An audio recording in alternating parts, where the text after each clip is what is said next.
Hello, everybody. How are you? It is Rebecca here coming to you live for day 2 of Self-Worth Week.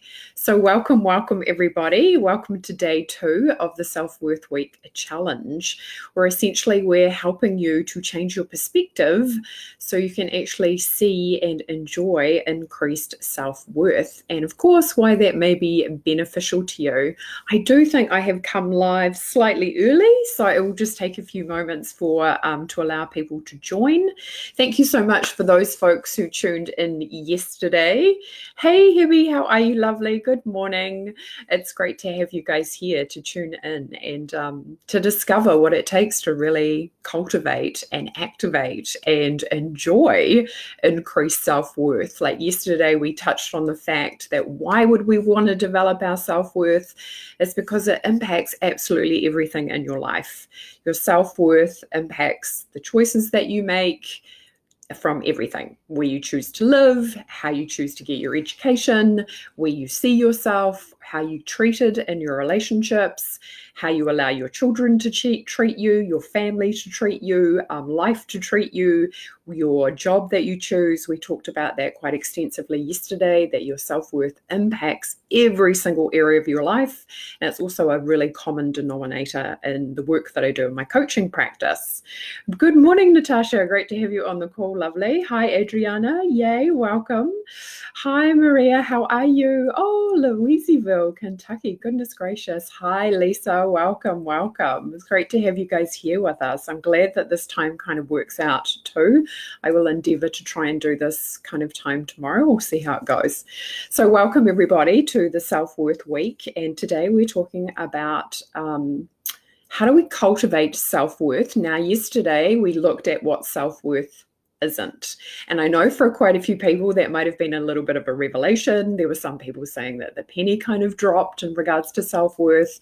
We had other people saying it was a little bit triggering. Other people yet again going, oh my goodness, this is kind of making sense in regards to so many other areas in my life.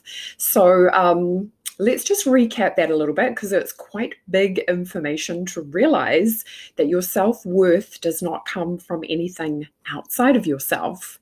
So it's not your job, your car, your house, your body, your weight, your mind, your intelligence, your social class, how much money you make, how much success you have, how many opportunities you have. As I said yesterday, the definition for myself personally is it's the quality of the relationship that you are having with yourself. And when you look at it from that perspective, folks, what you'll see and understand is that your self-worth is essentially untouchable by anything outside of you. It is yours and yours alone, which can be a massive relief in a lot of ways, because we can unhook from anywhere we have pride, perhaps pride or guilt. Remember, we talked about that yesterday, about how the ego likes to invest pride in things or accomplishments, material items, but that's not where our self-worth originates from. And of course, you know, we feel guilty if we haven't achieved, or we feel incomplete, etc., or we need to have a particular outcome to be okay. If we're investing our self-worth in those things, you will realize that it can shift, move instantly. You know, one day you can be feeling great, and the next day you're feeling terrible because you haven't got the desired outcome that you think that you need to be worthy. And that's how guilt can trip us up, or shows up in the elements of trying to control situations and things. So when we realize that and we go, okay, my ego is kind of invested in that because I'm thinking that there's pride to be had in having this outcome or achievement. And don't get me wrong, there definitely is in regards to going for something and achieving a goal. Absolutely. But if we're too invested in it, if we're too attached to it, it's going to create misery through the form of suffering, because it's going to have too many conditions, etc. And that's not where our happiness lies. We talked a little bit about destination addiction and how we can always be invested in the next thing rather than being happy here and now. And also too, once we have this awareness of what is occurring and the internal versus external relationship, we can really start to take more control over the situation. So what we really learned yesterday is your self-worth is not out there, it's in here. So of course today what I want to talk to you about is how do you start cultivating self-worth? Well, of course, the number one thing to do is to actually focus your attention on yourself. And it was Socrates, right, who said the unexamined life is not worth living. So that means being willing and prepared to start focusing attention on yourself. And again, I spoke to that yesterday a little, that can be quite scary for a lot of people. If you are externally focused, and you have been your whole life, because of course with collective consciousness, we're often encouraged to do that. You know, you've got to get this job, or you've got to be this intelligent, or you've got to go to this college, or you've got to be this body shape, or you've got to have this height. You know, there can be a lot of focus on the external. So to start to take our power back from that, what I want to talk to today is about how to approach your relationship with yourself.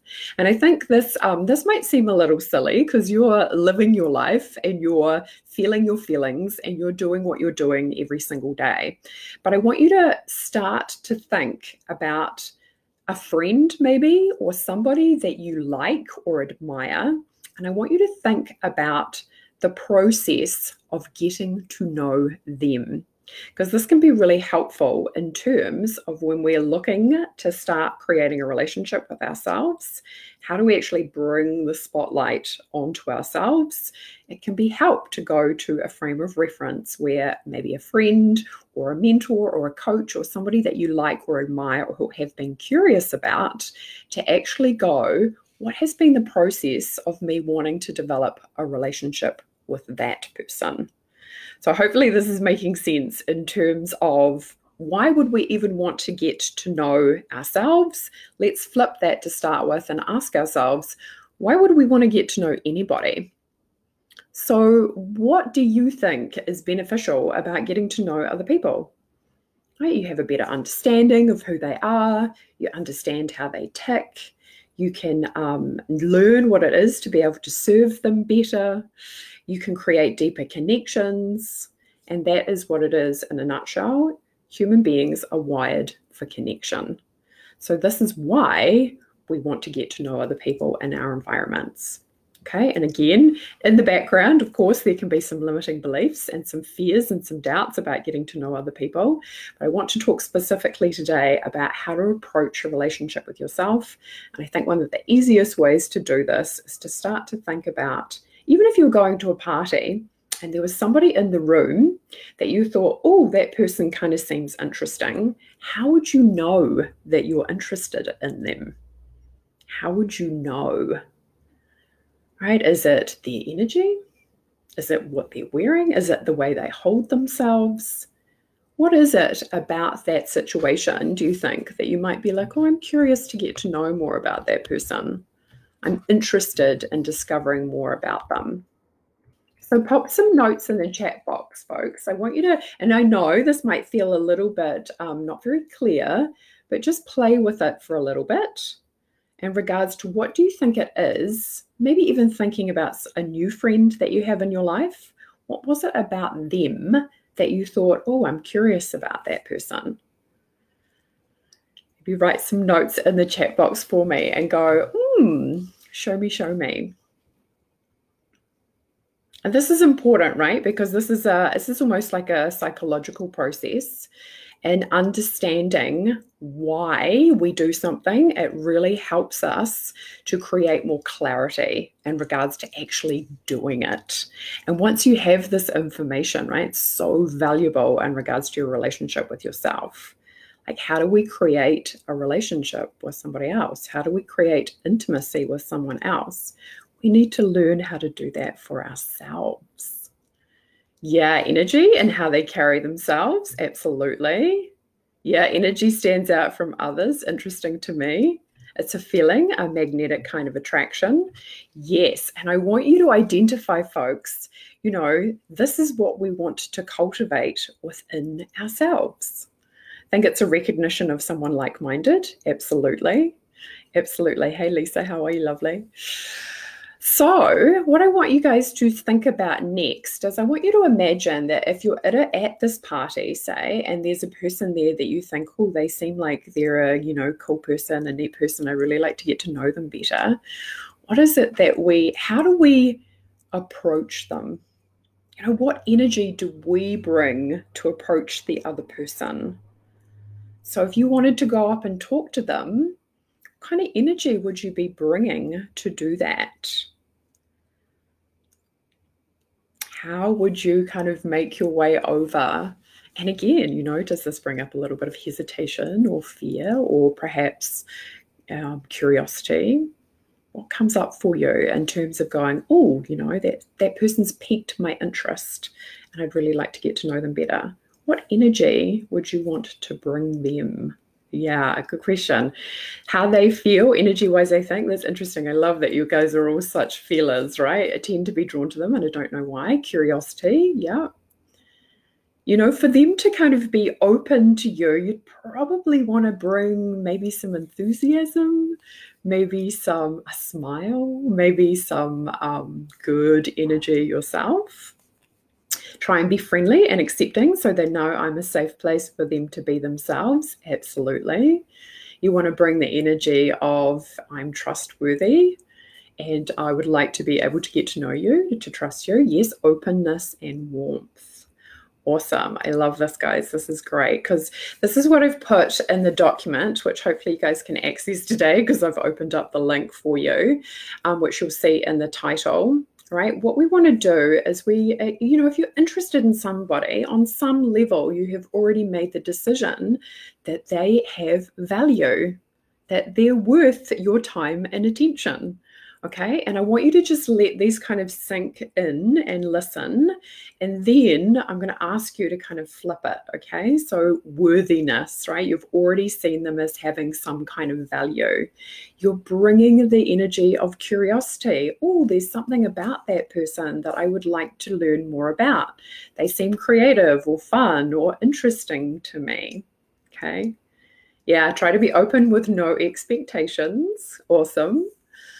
Being prepared to see it all. Have you guys ever noticed if you are talking to somebody, when they actually do a form of self-disclosure, i.e. they tell you something that maybe has been a little bit more challenging or tough, and maybe how they've overcome that, you become way more amenable to them, right? Way more open, way more interested even. You're like, oh, I really like this person, that they're able to be vulnerable and share this information with me. So being willing to see it all. And our level of trust for others goes up exponentially when they do show us a part of themselves that maybe has caused them pain, distress, dissonance, hurt. Right? We actually go, yeah, I really like that person because they're honest, they're authentic, they have integrity. Okay, and just letting these drop in. And two, of course, when you're naturally in that space of curiosity and wanting to approach somebody, you're usually doing it through eyes of love. You're in that space of going, I'm choosing to see the goodness in this person. I'm choosing to explore. I'm choosing to have the perspective of openness as opposed to judgment, criticism. Right? We're naturally inclined to be open to that person if we're feeling it energetically. Okay, and just the last one I touched on as well is freedom versus resistance. Okay, so being in that space of being prepared to see the faults perhaps in others or see others' pain or wounding, but still to be in that space of choosing to love and accept them anyway. Can everybody see where I'm going with this?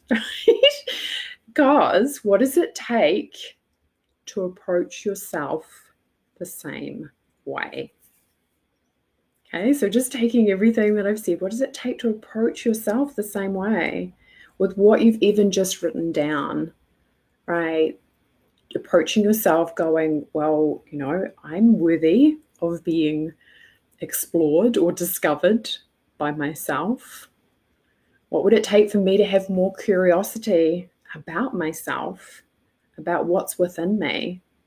What would it take for me to come with eyes of love and to see everything that there is to be seen?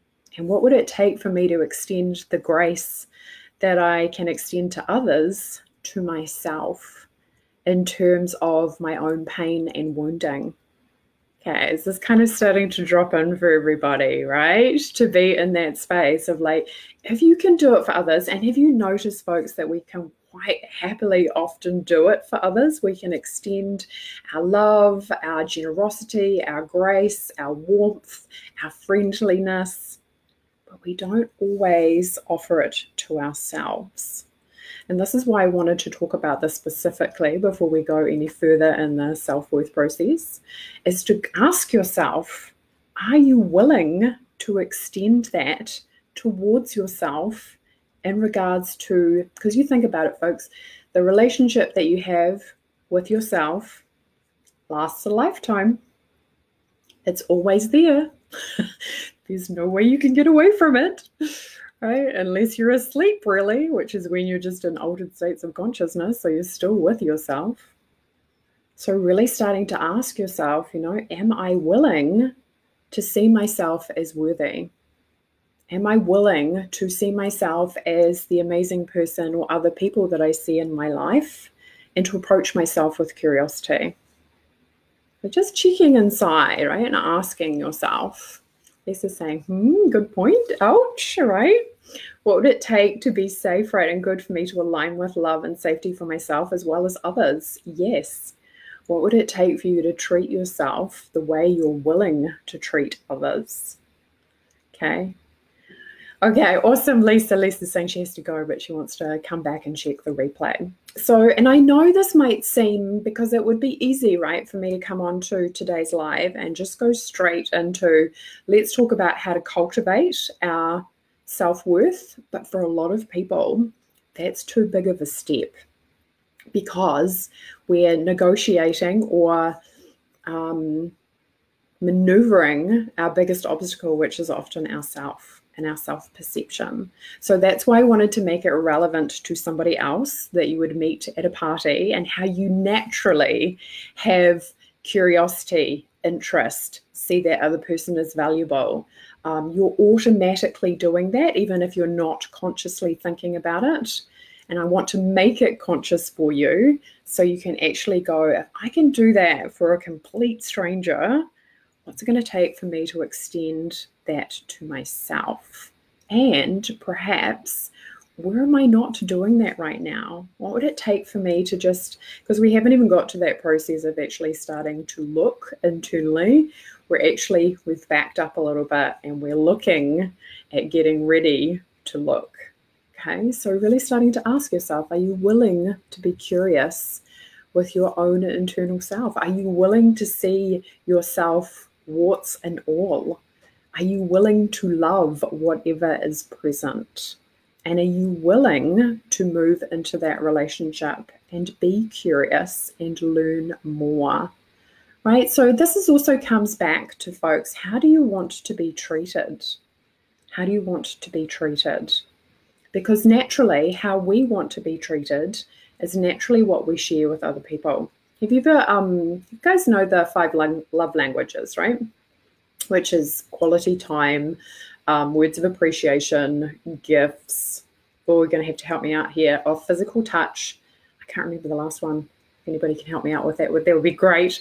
But the point being, acts of service. What happens is people naturally give their love language. Okay, I don't know if you've noticed that, because that's what resonates for them. So we have to learn, if somebody has quality time and our love language is acts of service, that it's going to land better for that person if we just sit down and spend time with them rather than going and doing something for them. We have to learn that, right? And this is often the same when it comes to getting to know ourselves. We will naturally give other people what it is that we want to give ourselves, but we're not often actually following through and giving it to ourselves in a very clear and distinct manner. So this is really about making the unconscious conscious. So let's kind of just ask those questions of yourself. I want you to imagine that you've walked into the party and you're seeing yourself. Okay, and that might even bring up some mixed feelings. Okay, to know automatically that you are worthy of getting to know better. Right, being able to see yourself with a little bit of spaciousness and separation. To see yourself from your true self rather than your doing self, your being self rather than your doing self, but choosing to see yourself. What would it take to allow yourself to cultivate some curiosity towards yourself? How does that feel in your body? Have you noticed that you might be judging yourself already? Because judgment can be kind of systemic, right? It can be there at the deepest part of our being because it's often a learned behavior.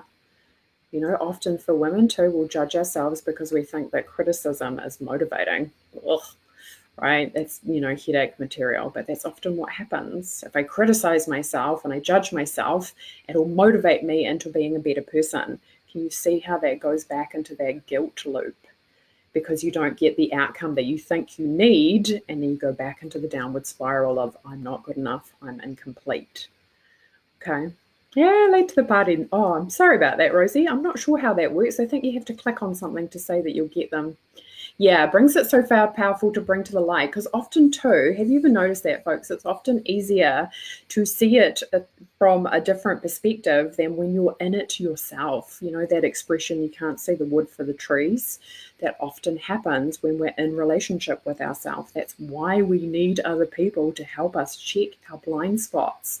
That's why we need to say to the universe, show me what it is that I cannot see, to broaden our perspective so we can see the bigger picture.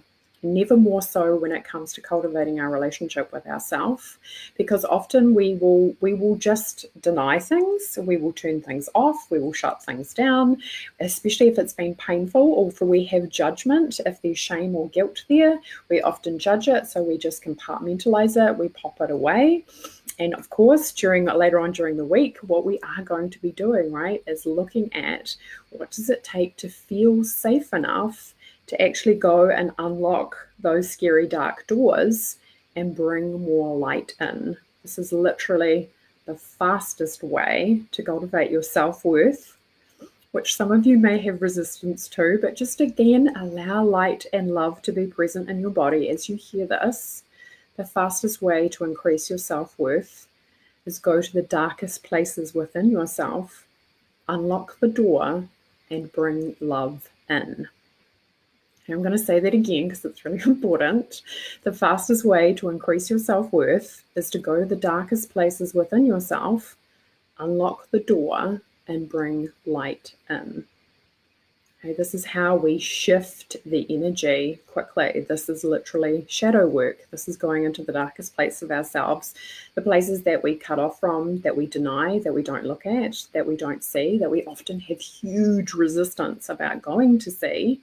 Right? We can spend a lifetime avoiding what is in the dark closet rather than doing what it takes to actually go, okay, what do I need to gather so I can bring in a sense of clarity and safety so I can get ready to go and unlock the doors. Okay. Okay, no problems, Rosie. Yeah, lots of Eureka moments. Thank you. Awesome. Yeah, it would take permission to let go of my own judgments and seeing who I truly am. Absolutely, Lisa, right? And also realizing too that what does it take, everybody, to realize that the darkest parts of yourself, the parts that feel ashamed or guilty, are lovable. And also too, that the universe is not judging you as wrong.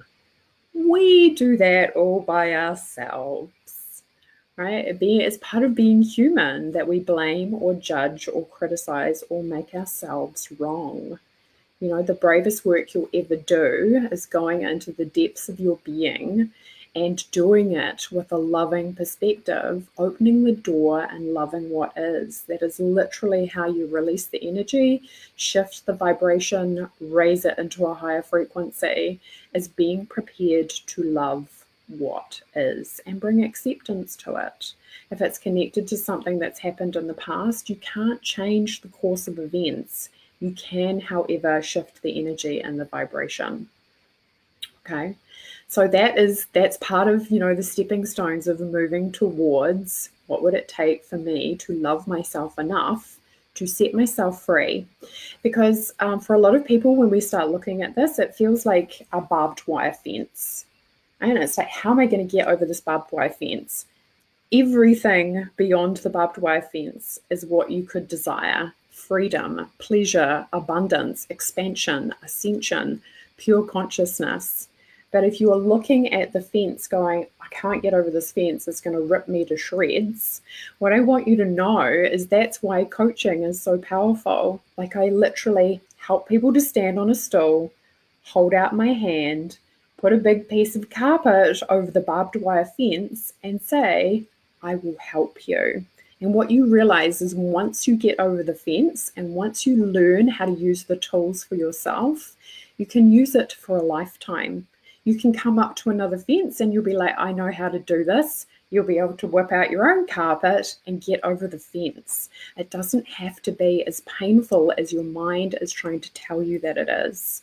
I know a lot of times people have fear about feeling their emotions. That's part of the process.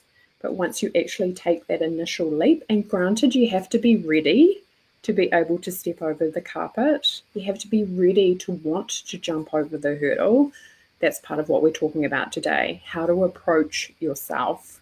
And again, pretending that you're that person at the party that you can go up to with genuine curiosity, with eyes of love, with knowing that you're already worthy, and bring those energies to yourself as you start on this journey to get to those hurdles so you can step over them. So how's this landing for everybody? Is it making sense in regards to seeing it through the perspective of wanting to get to know somebody else? And then for yourself in terms of like, actually, I'm going to extend myself those same energies. The energy of curiosity, the energy of willingness to see it all, the energy of self-disclosure. I'm going to be willing to tell myself the truth and love what is. So tell me a little bit about what's coming up for folks in terms of judgment. Let's ask this question. On a scale of 1 to 10, 1 being low and 10 being high, how much do you think that you judge yourself? For some people, it's kind of like the default operating mechanism. It's like the CPU. Yes, I'm loving this. Yes, absolutely. Awesome. So what do you think it is for you in terms of self-judgment?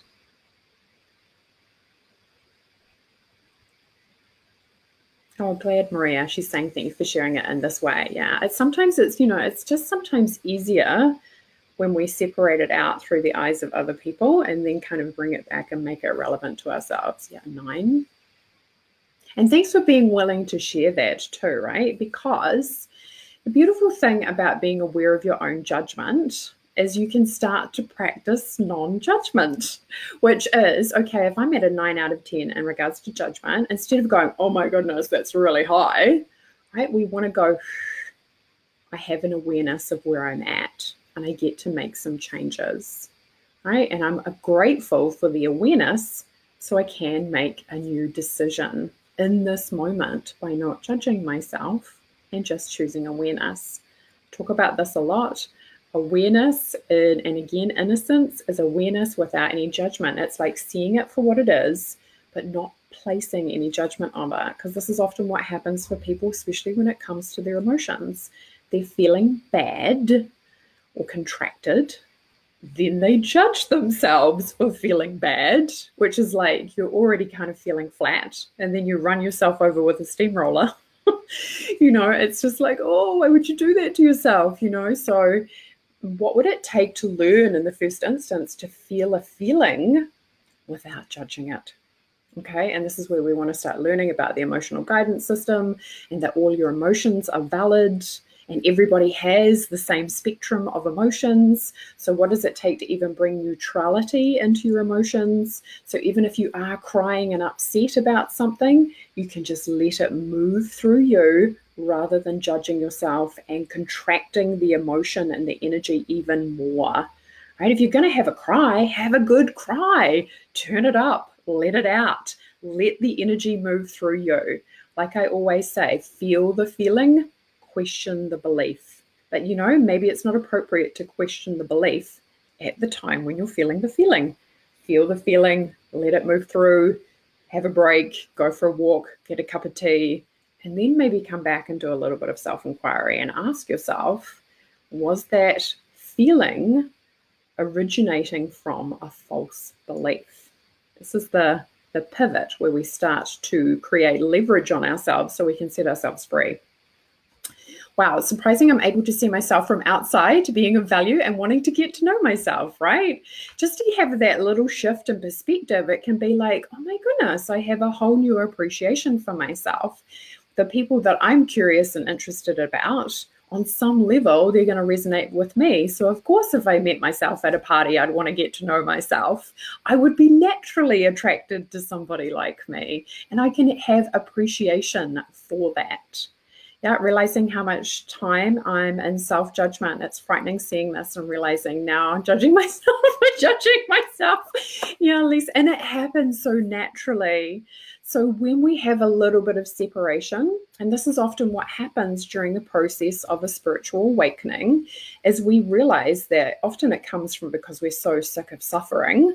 We get to that point where you're just like, oh my goodness, I'm so sick of myself. But what happens is we start to realize that we are the observer, not the observed, right? We're the one doing the observing of our own experience. So when we realize that, we create a little bit more space. When we have more space, it's easier to kind of just be and feel your feelings. You create more space. When you have spaciousness, there can be a sense of making it easier to choose how to respond rather than just react. Okay, I hope that makes sense. When you have more spaciousness, you can observe yourself more easily. When you can observe yourself more easily, you can respond rather than react, because you have, your viewpoint is getting wider. So instead of just seeing the wood, you're starting to see the trees, and you're like, oh, I have a bigger paradigm. I have a bigger perspective. So therefore, I can see myself responding to what is occurring rather than just reacting, or there's spaciousness there for me to explore other options. Okay, I really judge myself for past failures and for my body not living up to my standards. Yeah, I hope you saw the video yesterday, Maria, where we talked about what self-worth is not and how that can be a big relief, but often too it can take some time to pull back our power from externals, because we can get so caught up in judgment. I'm not good enough. My body doesn't look like this. I'm not performing as well as I should. I'm not successful. I'm not there yet, which is that old one, or I don't know how to get there in terms of what success looks like for me. So really starting to claim your power back from that and go, and also too, I want you to try this on for a moment, folks. What would it feel like to take all the energy that you use to judge yourself, let that go, and then redirect positive energy into something it is that you do want to create?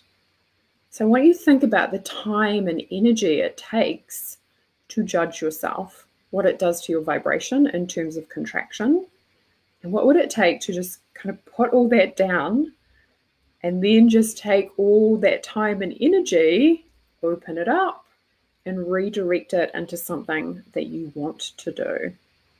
Right? It is huge in terms of creating momentum, productivity, energy, moving in a direction that you want it to go.